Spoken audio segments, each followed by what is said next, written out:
But I felt like as this father figure who has watched his daughter be treated a certain way could identify with me. I thought we had this mutual respect. Which is why it was so crazy when, having no red flags whatsoever in a conversation, I came out of a bathroom to find myself cornered. I don't remember how I got on the bed. It was awful.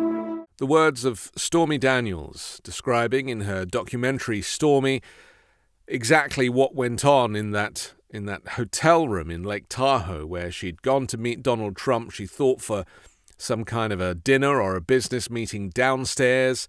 He wasn't ready and clearly had a plan to get her up to the room. And before she knew it, she returned from the bathroom and he was lying on the bed in his boxer shorts and a T-shirt at the age of 60. At first, I was just startled, like a jump scare, Daniels told jurors. I just thought, oh my God, what did I misread to get here? The intention is pretty clear if someone's stripped down to their underwear and on the bed, she said.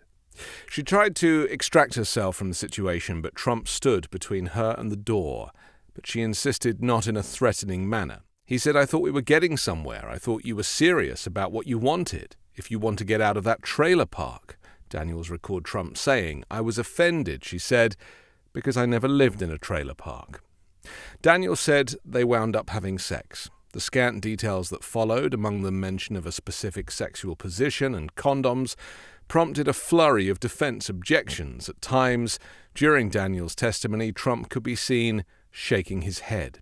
At one moment, Trump became so incensed by Daniels' testimony that he swore out loud, prompting Judge Merchan to call lawyers to the bench.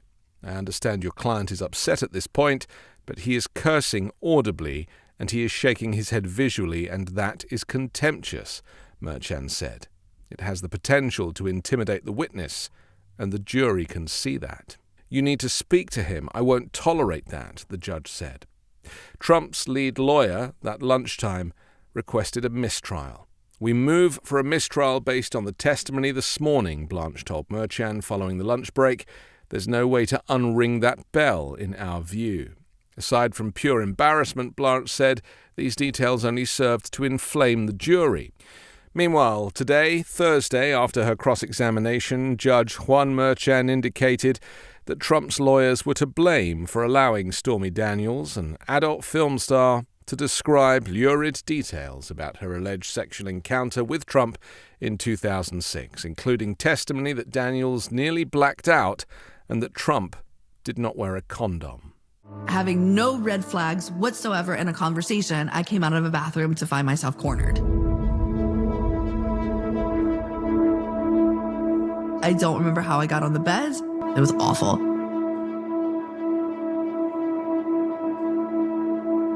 But I didn't say no. Trump's attorneys have now twice used the testimony to request a mistrial, saying it biases the jury and is irrelevant to whether Trump committed the felony of falsifying business records. It's a dog whistle for rape, Trump attorney Todd Blanche said on Thursday. But Merchan said Blanche and Trump's legal team had invited the salacious details to be made public in the case. In his opening statement, Blanche had said the sexual affair never happened, effectively asking the jury to believe either Trump or Daniels. The details Daniels could offer, Merchan said, spoke to the credibility. Your denial puts the jury in a position of having to choose who they believe, Donald Trump, who denies there was an encounter, or Stormy Daniels, who says that there was, Merchan said. These details add a sense of credibility if the jury chooses to believe them. Merchan declined to modify a gag order that prohibits Donald Trump from attacking witnesses, including Stormy Daniels and jurors. Blanche said it was unfair that Trump was not going to be given a chance to respond to attacks against him. As we've said repeatedly, he needs an opportunity to respond to the American people, Blanche said. But Merchan denied that request, saying that even if he lifted the gag order with respect to Daniels, who has now finished testifying, he was concerned about the message it would send to other witnesses. Donald Trump is clearly desperate to hit back at Stormy Daniels, and clearly he must be furious that the gag order prevents him from rewriting this embarrassing narrative. Once a sexual predator, always a sexual predator. After the high-temperature evidence given by Stormy Daniels, Donald Trump's former lover, Karen McDougal, will now not be called to give evidence. But only time will tell if Donald Trump breaks the gag order in this case. He's on his final warning.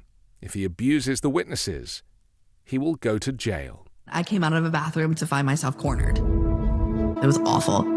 I'm Anthony Davis. You can catch me on the 5 Minute News YouTube channel, on Wednesdays co-hosting Uncovered, and on Sunday on The Weekend Show with Midas Touch.